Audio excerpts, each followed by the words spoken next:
Chapter 11. And it came to pass, after the year was expired, at the time when kings go forth to battle, that David sent Joab and his servants with him and all Israel, and they destroyed the children of Ammon and besieged Rabbah. But David tarried still at Jerusalem. And it came to pass in an evening tide that David arose from off his bed and walked upon the roof of the king's house. And from the roof he saw a woman washing herself, and the woman was very beautiful to look upon. And David sent and inquired after the woman. And one said, Is not this Bathsheba, the daughter of Eliam, the wife of Uriah the Hittite? And David sent messengers, and took her. And she came in unto him, and he lay with her. For she was purified from her uncleanness. And she returned unto her house. And the woman conceived, and sent and told David, and said, I am with child. And David sent to Joab, saying, Send me Uriah the Hittite. And Joab sent Uriah to David. And when Uriah was come unto him, David demanded of him how Joab did, and how the people did, and how the war prospered. And David said to Uriah, Go down to thy house and wash thy feet. And Uriah departed out of the king's house, and there followed him a mess of meat from the king. But Uriah slept at the door of the king's house with all the servants of his lord, and went not down to his house. And when they had told David, saying, Uriah went not down unto his house. David said unto Uriah, Camest thou not from thy journey? Why then didst thou not go down unto thine house? And Uriah said unto David, The ark and Israel and Judah abide in tents, and my lord Joab and the servants of my lord are encamped in the open fields. Shall I then go into mine house to eat and to drink and to lie with my wife?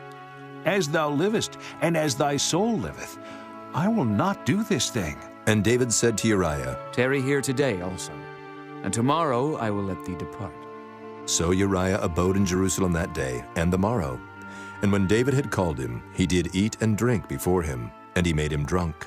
And at even he went out to lie on his bed with the servants of his lord, but went not down to his house. And it came to pass in the morning that David wrote a letter to Joab, and sent it by the hand of Uriah. And he wrote in the letter, saying, Set ye Uriah in the forefront of the hottest battle, and retire ye from him, that he may be smitten and die. And it came to pass, when Joab observed the city, that he assigned Uriah unto a place where he knew that valiant men were. And the men of the city went out, and fought with Joab.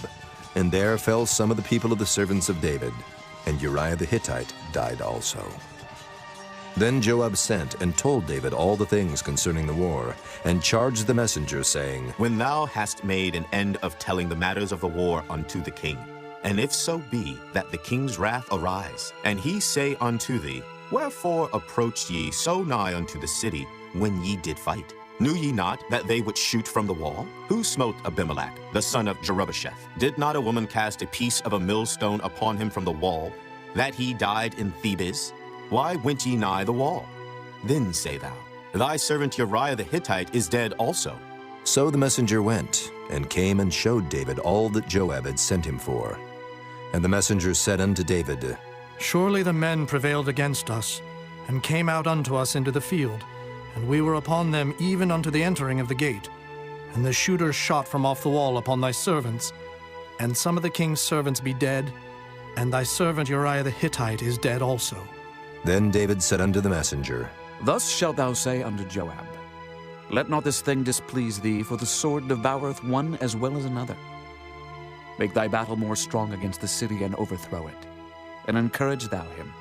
And when the wife of Uriah heard that Uriah her husband was dead, she mourned for her husband.